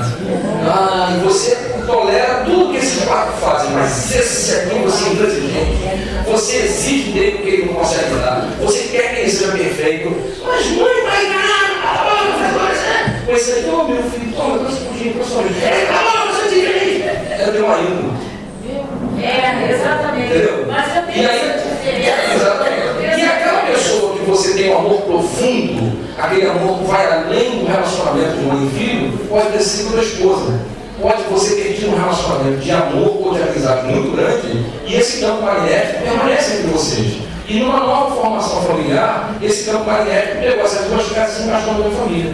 Nós não dizemos então que seja uma alma gêmea, no sentido que a televisão nos mostra, como se tivéssemos obrigatoriamente que reencarnar na mesma família por muito tempo. Não. Quer dizer apenas que esse sentimento ainda não se equilibrou. Porque o equilíbrio não é o amor-paixão. O equilíbrio é aquilo que as religiões chamam de maneira muito perfeita o amor ágape, que é aquele amor fraternal. É o amor que não é paixão. Paixão é fogo. Paixão é gasolina. Amor é lenha. Então o amor dura.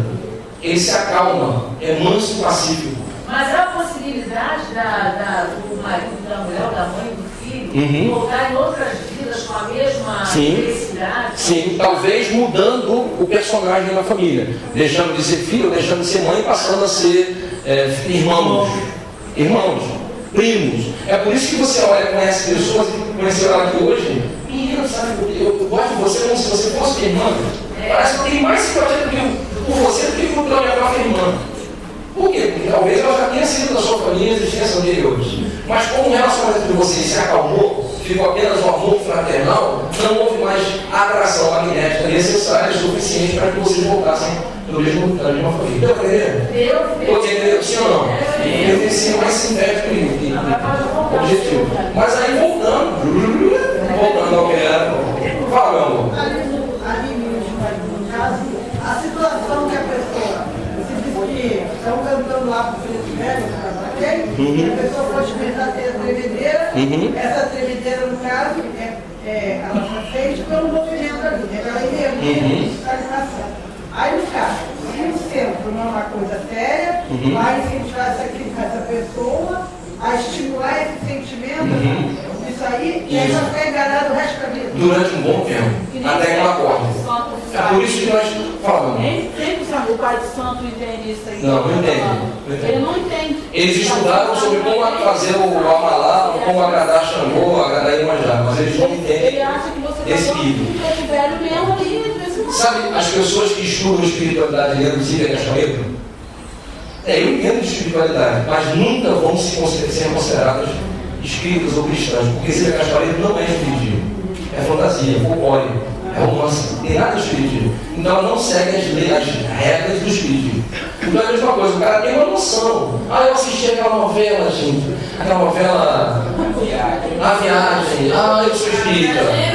Não, eu sou espírita, eu assisti A Viagem, não quer dizer nada, quer dizer que você simpatiza, que você continua na missa comungar, você continua indo, sei lá, à sinagoga judaica, mas você acredita numa vida depois. Isso não te faz uma pessoa que entenda o fenômeno. Então você tem muitos religiosos que têm uma simpatia, um leve entendimento. Eles entendem mais sobre a ritualística, como agradar o santo, como deitar para o santo, com os elementos e tal. Mas a questão espiritual, aonde está o santo na hora que ele não está manifestado?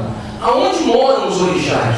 De que é feito um orixá? Qual a diferença da energia de um orixá para o outro? E por que eles foram criados? Eles já foram seres humanos e atingiram através da evolução esse patamar, ou eles já são criados prontos?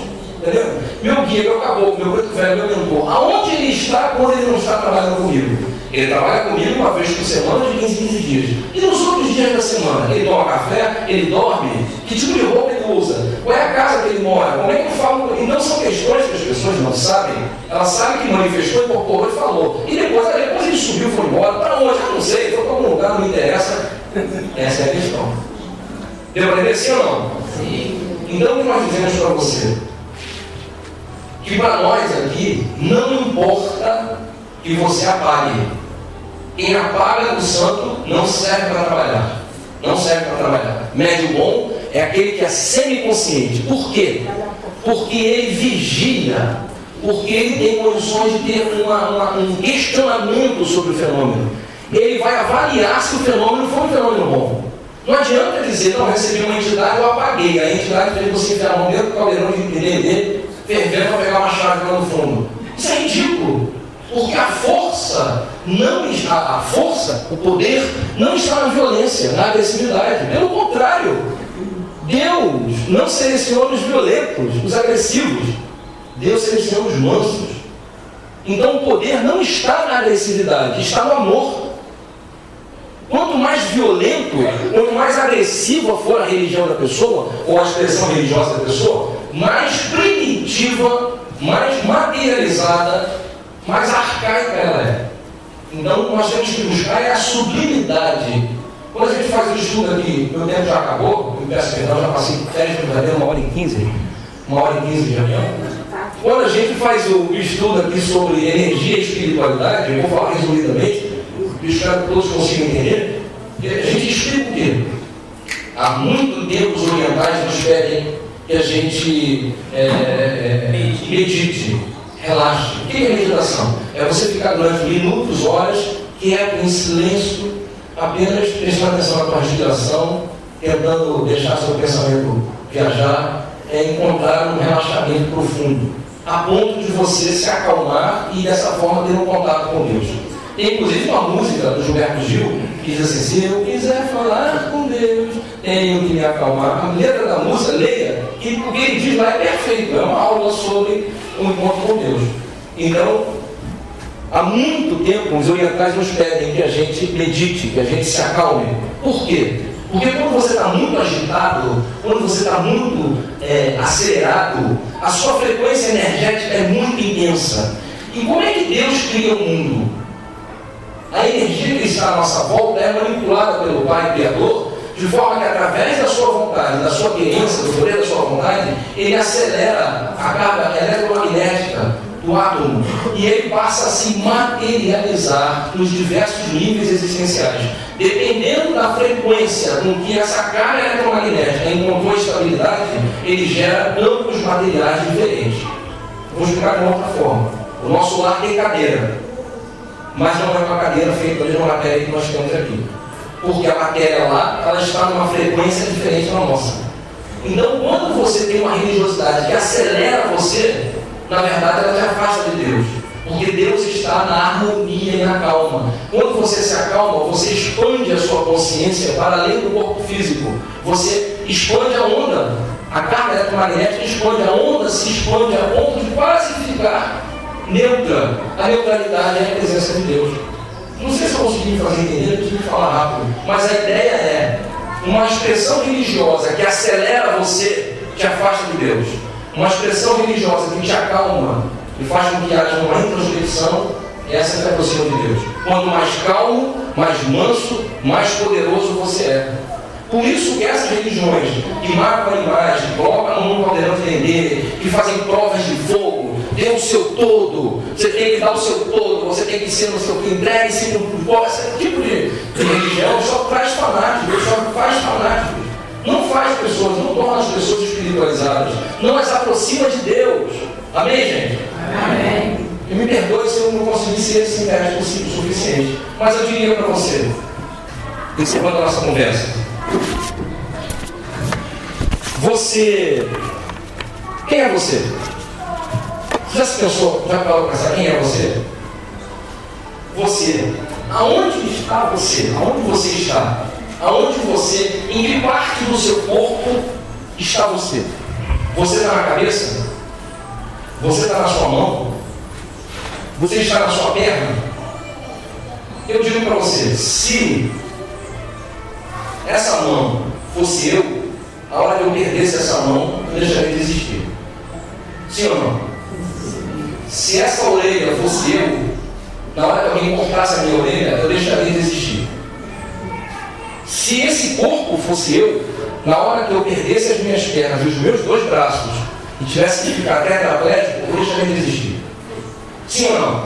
Sim. Então eu não estou na minha mão, eu não estou na minha perna, eu também não estou nessa cabeça, esses cabelos. Eu sou uma pessoa que estou usando esse corpo. Eu sou uma pessoa que olha através desses 2 buracos, falo através dessa boca e ouço por esses orifícios cranianos laterais. Mas esse corpo não sou eu.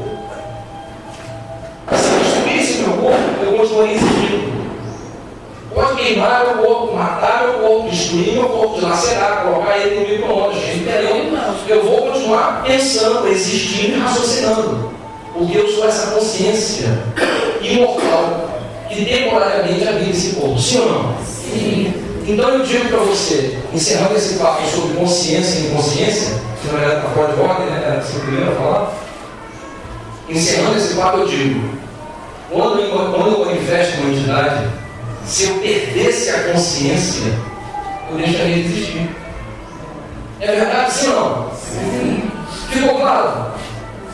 Se eu sou uma consciência imortal e o corpo não sou eu, na hora que eu manifestasse uma entidade e perdesse a consciência, eu deixaria de existir. Porque eu nunca perderei a consciência. Eu posso ir para o Japão, eu posso ir para a China, eu posso ir para o GTL, eu posso estar em casa. Aonde meu corpo estiver, lá eu estarei. Perfeito? Porque eu habito esse corpo, mas eu não sou o corpo. Quando o corpo dorme, eu posso sair desse corpo e viajar para onde eu quiser. Então eu não sou o corpo, eu sou a consciência imortal. Sendo assim, quando a pessoa diz: não, quando eu manifesto minha entidade, eu apago, eu te diria: é impossível você apagar. Porque se a sua consciência deixasse de existir, se ele usasse a sua consciência, se você perdesse a consciência, você deixaria de existir. Mas as pessoas dizem que apagam por que motivo? Porque se eu for dar uma consulta e você for parente, um amigo, você vai achar que o que eu estou dizendo é porque eu sei. E se na verdade eu usar o meu conhecimento, eu estaria indo contra a vontade de Deus. Eu devo deixar a entidade falar da maneira que ela quiser, expressar-se na totalidade. Por isso nós dizemos que o importante no médico é ser obediente. E se eu falar besteira, é porque essa entidade não é boa, porque eu me ausentei do trabalho. O que normalmente se faz no terreiro de macumba é uma auto-hipnose. Acontece isso, já vou deixar só um fenômeno de raciocínio. Acontece isso quando há alguma tragédia na família. De repente, crianças que vêm um assassinato dos pais, crianças que passam por traumas severos, elas apagam aquela realidade do pensamento delas. É uma auto-hipnose defensiva. O que as pessoas fazem nos terreiros é se auto-induzir a apagar ou a esquecer. É uma auto-hipnose ruim para o trabalho mediúnico, porque o médium não aprende e a entidade acaba podendo ser uma entidade trevosa e não um anjo de luz. Fala, meu amor. A espiritualidade amiga, ela não poderia, nesse momento, te utilizar de outra forma, em outro trabalho, fazendo você se ausentar do seu próprio corpo. Por exemplo, a pessoa vai dar uma consulta, e nesse caso de apagar, nesse momento da consulta, não poderia ficar... Ela não apaga, ela fica sempre consciente. Sim, eu entendi isso. Eu quero saber o seguinte: o músculo preto, velho, aquele espírito vai se manifestar, a espiritualidade não poderia usar essa consciência dela, a própria consciência, para estar fazendo uma outra coisa naquele mesmo momento, por isso há esse engano de inconsciência? É muito raro, eu não conheço nenhum caso, nenhum caso, em que no momento da consulta, a consciência do médium, o espírito dele, teve que ir em outro local realizar uma obra. Porque isso demonstraria uma falta de apoio logístico. O médium estaria trabalhando sozinho. Cadê os outros trabalhadores? Né? Então, quando você está dando a consulta, por mais que eu esteja manifestado dando consulta para essa pessoa, existe uma falange de espíritos que está comigo. Podem ser 5, 10, 15, 100, 1000. E além desses 5 ou 10, existem outros que não frequentam, não estão comigo, mas fazem parte do meu grupo e eu me auxiliar na hora que eu pedir. Então, na hora que eu estou conversando com essa pessoa, o meu guia, amigo espiritual, está aqui, porque não há manifestação sem o auxílio do guia. Sempre tem alguém, algum guia teu sempre está contigo, sempre, até quando há algo obsessor, o teu guia está contigo. Ele só não manifesta, ele deixa o fenômeno acontecer. Mas enquanto ele está aqui, outros espíritos estão correndo atrás da informação, buscando o conhecimento e trazendo para você individualmente na hora que você fala. Então o trabalho não é sozinho. Então a desculpa de que eu tenho que me ausentar porque meu espírito tem que realizar algo é uma desculpa totalmente inaceita. Eu recebi O som era para isso, né? Então, eu recebi essa desculpa exatamente dessa forma que eu expliquei. E a justificativa foi essa que o Bruno falou agora. Isso acontece comigo dormindo, quando eu durmo, eu saio. Você pode ver nos vídeos lá de onde você frequenta. Ele fala a respeito da pessoa durante o sono sair para trabalhar, voltar, sentir até o corpo exausto e tal. E isso acontece comigo, não só no sono, mas também em determinados momentos em que eu estou fazendo trabalho no meu terreiro. Eu diria para você que o médico desce 60%, está gravando e está na internet. 60% de médium, os outros 40% está faltando. Fez um bom trabalho até os 42 do segundo tempo. No finalzinho. Essa pessoa precisa estudar um pouco mais. Se ela ouvisse o que eu disse, ela entenderia. Quer dizer que eu trabalho sozinho? Porque se você tem que ir buscar o conhecimento, pô, cadê os outros trabalhadores? Não é um grupo isso. É uma falange do eu sozinho, nem mal trabalho sozinho, não é que eu mais bem. Chora nem. Isso só aconteceria se fosse um caso de dor, eu estava curando. No caso de você ter a necessidade de realizar uma cura, o que normalmente a espiritualidade faz é, se você vai trabalhar, alguma entidade benigna utiliza o teu corpo, você fica, a gente chama, mediunizado, e a espiritualidade usa a tua energia ectoplásmica, a energia que é produzida na nível mitocondrial. Uma salva de palmas para a mitocondrial. É produzida a nível da célula. Essa energia etérea, ela é usada para ajudar e curar. Mas não necessariamente que a pessoa tenha que sair dali para ir em algum lugar, porque ela não tem que ir, ela tem que estar aqui na cura. O que muitos amigos espirituais fazem é que quando não há a energia suficiente necessária aqui, algum amigo espiritual vai buscar a energia, traz e faz com que ela possa ser manipulada. No filme, no livro Nosso Lar, a senhorinha vai se não estiver errado nisso, ela vai na floresta e alguns espíritos amigos que estão na floresta trazem a energia do eucalipto, da mangueira, e ela manipula. Então você percebe que há essa manipulação etérea por alguns amigos espirituais para que a coisa se realize. Tem uma teoria que eu acho que é o caso do isolamento, de a física quântica, onde se estuda sobre a superposição das moléculas quânticas, você percebe que tem uma expressão que se contém em, mas não se limita a. Ou seja, a consciência está no corpo, mas não se está só no corpo. Isso aí. Você pode se desdobrar em outro lugar e a consciência continuar no corpo. Há uma expansão. A consciência, a energia da consciência é muito maior do que o corpo consegue reter. Então você pode estar aqui, mas ao mesmo tempo estar com a consciência em outro lugar, sem deixar de estar no corpo. Amém. Uma salva de palmas. Bom, encerrando nossa conversa, eu peço desculpas se tiver que interromper, já extrapolei. Eu comecei 4h30, já são 6, vai dar 6 horas. Nós vamos encerrar falando sobre isso aqui, só que eu vou ser rápido e rasteiro. Tudo bem, já falei tudo que eu tinha que falar, então vamos para a nossa oração. Que bobeira foi essa, cara?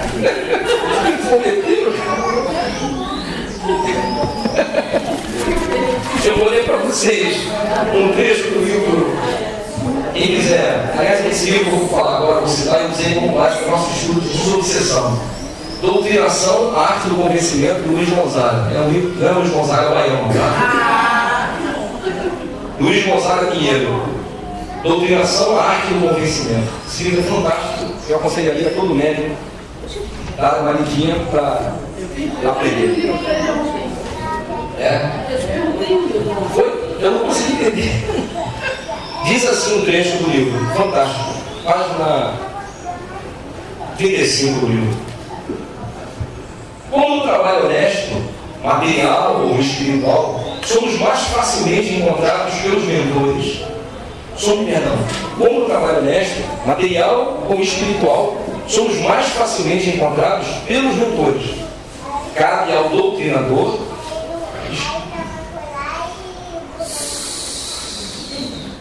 está contando uma história fantástica ali. Cabe ao doutrinador escolher ambientes, companhias, leituras, conversas, garantindo a si companhias equivalentes e mensagens condizentes com a situação a que se permite desfrutar. Essa é a frase que eu acho mais importante. Sintonia é algo que não se deixa subornar. Sintonia é algo que não se deixa subornar. Estamos sempre rodeados por companhias eleitas por nós, que só se afastam quando as mandamos embora. Amemos nosso trabalho. É aí que se inicia e se pratica a intuição. Amém? É assim que diz o Salmo. Mesmo andando pelo vale da sombra e da morte, nada temerei, porque o Senhor está comigo. É com essa certeza que chega a intuição aos ouvidos do doutrinador, consciente de sua responsabilidade, vindo dos mais distantes aglomerados estelares. Então eu digo para você simplesmente o seguinte, meu irmão. O médium tem que modificar a sua conduta. Se você, todos esses ensinamentos que eu passei nas 3 reuniões, talvez não sirvam para você, mas talvez sirva para o seu pai, para a sua mãe, para o seu filho, ou para alguém que está trabalhando ou que irá trabalhar mediunicamente. O médium tem que aprender a ser outra pessoa. Os hábitos, a maneira de falar, a maneira de se expressar, o dia a dia, tem que se modificar. Médium, eu não estou falando das pessoas de modo geral, estou falando dos médiums. Médium não pode ter vício, nenhum tipo de vício. Médium que bebe não serve. Já faliu, acabou. Ele está sendo usado por espíritos embusteiros, diria a doutrina, pseudo-sábios, que utilizam e zombam dele o tempo todo. Um verdadeiro escárnio que ele nem percebe. Ramatiz chama esses médiuns de canecos vivos, porque os espíritos bebem através dele. Médium tem que se libertar dos vícios, seja do álcool, do cigarro, da droga. Médium não pode falar palavrão. Se você tem intenção de ser médium algum dia, mude agora. Se você me disser, seu Júnior, eu não consigo parar de beber nem falar palavrão, então procure um terreiro de macumba, porque lá eles vejam qualquer coisa, eles não têm doutrina. Mas no GTEB, médium não pode falar palavrão, porque a boca, os lábios que cantam hinos de louvor a Deus não podem nunca amaldiçoar. Você tem que manter o aparelho fonético limpo. Médium não pode falar palavrão. Médium não pode gritar dentro de casa, fazer escândalo dentro de casa. Isso acabou. Se você quer ser médium, saiba que você vai ser um trabalhador de Deus. E o seu comportamento está sendo visto 24 horas. Mediunidade é sintonia. E você só consegue acessar espíritos de luz quando você se iluminar. Nós dizemos assim no curso de médium: as mãos que presenteiam flores acabam sempre perfumadas. Quanto mais você fizer pelo próximo, mais você se beneficia. Porém, a mão que ajuda e ampara não pode ser a mesma que a pedreja. Você não pode ter uma mão que cura e acarinha e uma outra que bate e maltrata. Amigo não bate. Amigo que é amigo não maltrata. Amigo que é amigo não cobra, não prejudica. Então você não pode ter a desculpa de que o seu guia está batendo em você, ou de que você está sofrendo pela ação de um amigo. Esse cara não é teu amigo. Muda você, porque aí você sai da sintonia dele e passa a ter uma sintonia melhor. Você está entendendo o que eu estou falando? Sim ou não? Sim, mais claro impossível. Médium tem que ser um homem digno. Médium tem que ter todas as características de um bom cidadão. Médium tem que ser um marido melhor, uma esposa melhor, um filho melhor. Médium é aquele que se cala por caridade e compaixão. E quando o marido ou a esposa ou o filho é médium, não deveria nem começar a discussão. Porque médium sabe da importância de manter o ambiente doméstico saudável e tranquilo para a saúde da própria família e do seu trabalho mediúnico. Então, se você me disser, seu Júnior, eu quero ser médium, eu digo para você, você está lascado. Porque se for no GETEB, eu vou bater em você, eu vou triturar você, eu vou espancar você, até você mudar e passar a ser uma outra pessoa. Como é que é? Amigo não bate. É uma metáfora. É uma licença poética. Eu vou botar você no liquidificador, na tábua de carne, e vou espancar até você gritar socorro. E quando gritar socorro, eu vou dizer, pede para sair. Pede para sair. Para ser médium no GETEB, está levando 3 anos, se não 4 anos, de estudo e desenvolvimento. Eu não tive esse cuidado no início da minha jornada. Eu já expliquei para vocês que comecei esse centro 4 vezes. Eu não vou cometer o mesmo erro pela 4ª vez. Para entrar na panela, filho, você está lascado. Porque se vier com o papo, não, porque meu orixá foi, parou. Orixá o quê? No GETEB? Você está maluco? Volta pro terreiro, seu doido. Não, porque eu fui ali, tinha uma cervejinha. O quê? Tinha o quê? Então, onde você estava? Não, meus amigos. Quem? Amigos? Teus amigos te levaram para sempre. Você os intuiu a parar de beber e mudar para o suco de laranja? Não, porque eles estavam bebendo. Como é que você vai às trevas e não leva a luz? Que trabalhador é você que se suja com a escuridão? Deu para entender o sentido da frase, gente? Sim. Então, filho, para ser médium tem que ser um guerreiro de Deus e não ser uma pessoa irritadiça, nervosinha, cheia de pique, que eu não gosto disso, que eu não gosto daquilo, que isso me incomoda, que aquilo ali é desagradável. Cala a boca, pelo amor de Deus. Mantenha-se no equilíbrio. Você é um trabalhador de Deus. Você é um representante de Deus na terra. Que Deus é esse que você serve? Amém, gente? Amém. Não pode beber, não pode falar palavrão, não pode se aborrecer. Mas essa parede está me aborrecendo. Esquece a parede. Mas essa... Esquece! Tu és a parede? A parede é você que domina? Então, filho, vai morrer por quê?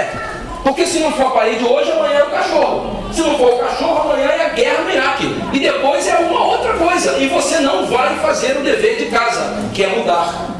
Nós vivemos num mundo atrasado e primitivo.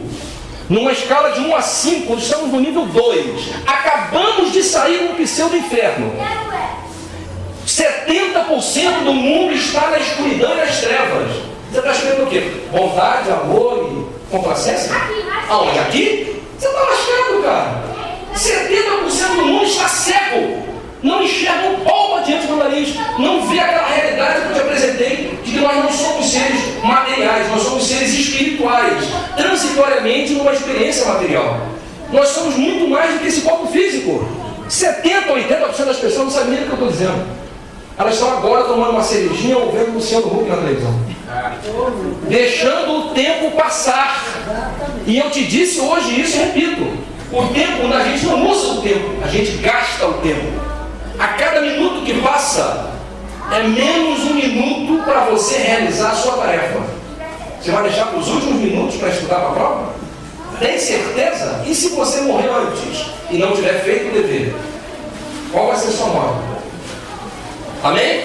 Amém. Encerro lendo um texto maravilhoso. Viu, Bruninho? Romanos, capítulo 12, versículo 1. Não imitem a conduta e os costumes deste mundo. Não imitem a conduta e os costumes deste mundo. Mas seja cada um uma pessoa nova e diferente, mostrando uma sadia renovação em tudo quanto faz e pensa. Mas seja cada um uma pessoa diferente nova e diferente, mostrando uma sadia renovação em tudo quanto faz e pensa. E assim, vocês aprenderão de experiência própria como os caminhos de Deus realmente satisfazem a vocês. Romanos capítulo 12, versículo 1 a 9. Amém, gente? Amém. Seu Júnior, eu vou ser médium. Está pronto para ser? Porque é igual entrar no final do filme. Pede para sair. Pede para sair. Está pronto para ser? Não, seu Júnior, então é melhor não entrar. Porque se entrar, o bagulho vai ficar doido. Quero agradecer a presença de todos vocês. E informar que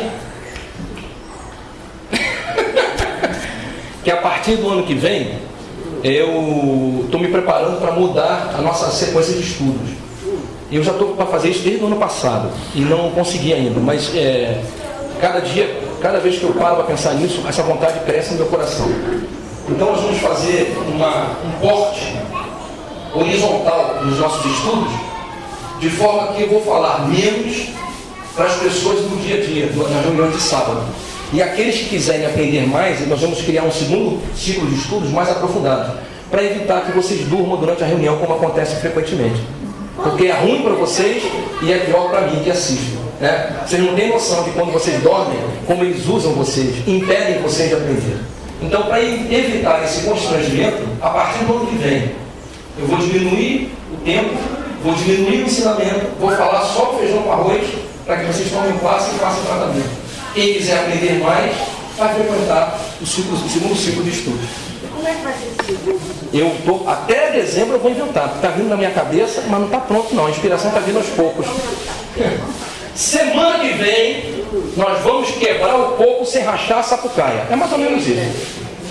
Último tema de estudo. Por engraçado que o último tema chega no final do ano, cara. Aumentou a minha certeza de que realmente eu devo fazer isso para o ano que vem. Último tema, religiosidade sem lágrimas. Saindo do quarto escuro. Nós vamos falar sobre o uso de sangue nos rituais religiosos. Eu vou repetir a frase. Eu queria que vocês falassem assim. Tá bom? Atenção, vou repetir. Ano que vem, religiosidade sem lágrimas. Semana que vem, religiosidade sem lágrimas. Saindo do quarto escuro. Não, peraí. Você só quer sair do quarto escuro. Um dos temas que nós vamos abordar é o uso do sangue nos rituais religiosos. Vamos falar do sacrifício que mais agrada a Deus.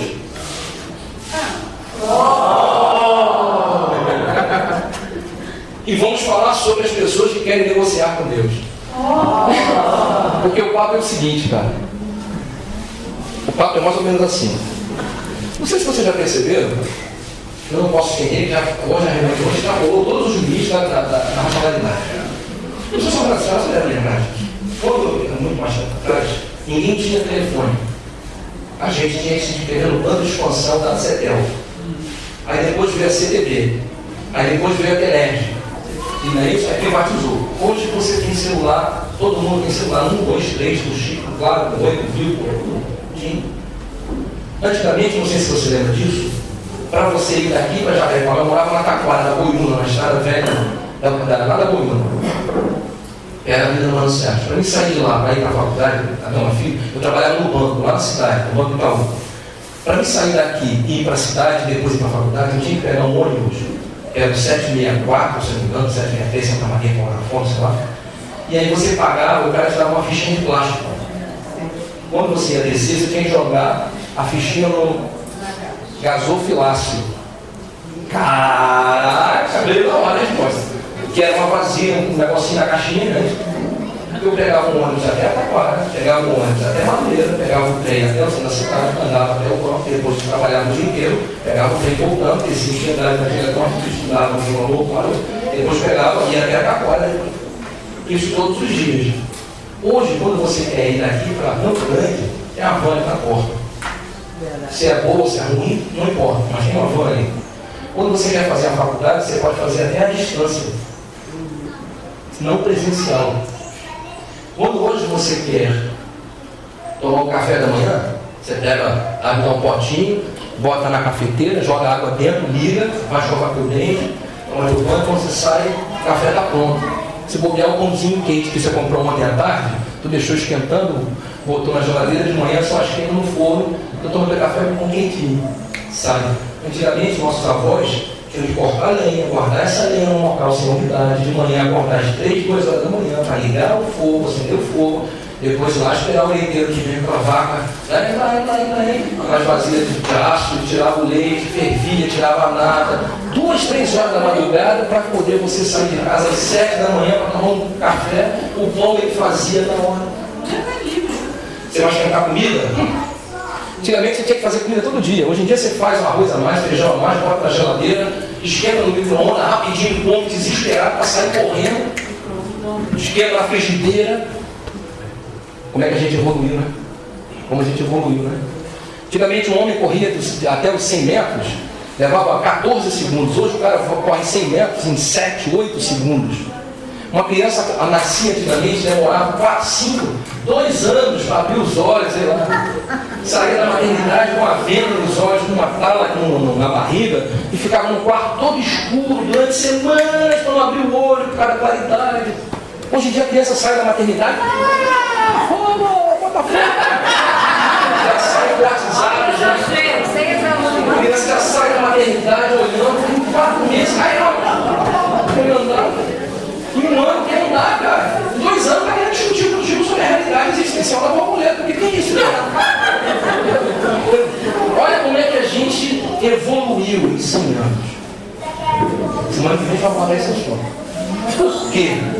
Eu queria saber por quê a nossa prática religiosa continua tão primitiva, a ponto de termos esses absurdos lá e aqui.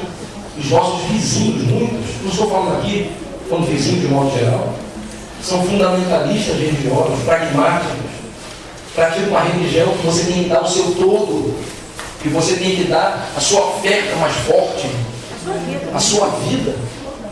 Por que a gente evolui tecnologicamente, fisiologicamente, nível de sociedade, mas não consegue evoluir a nossa forma de conversar com Deus? É sobre isso que a gente vai falar sobre aqui. Amém? Amém. Vamos fazer a nossa oração de encerramento.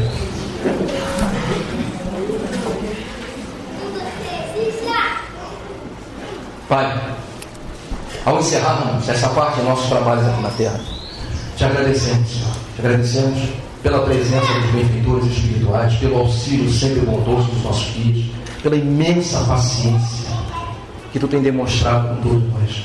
Obrigado, Pai. Agradecemos o nosso passado, pois hoje reconhecemos que o nosso passado tem uma utilidade e teve uma necessidade.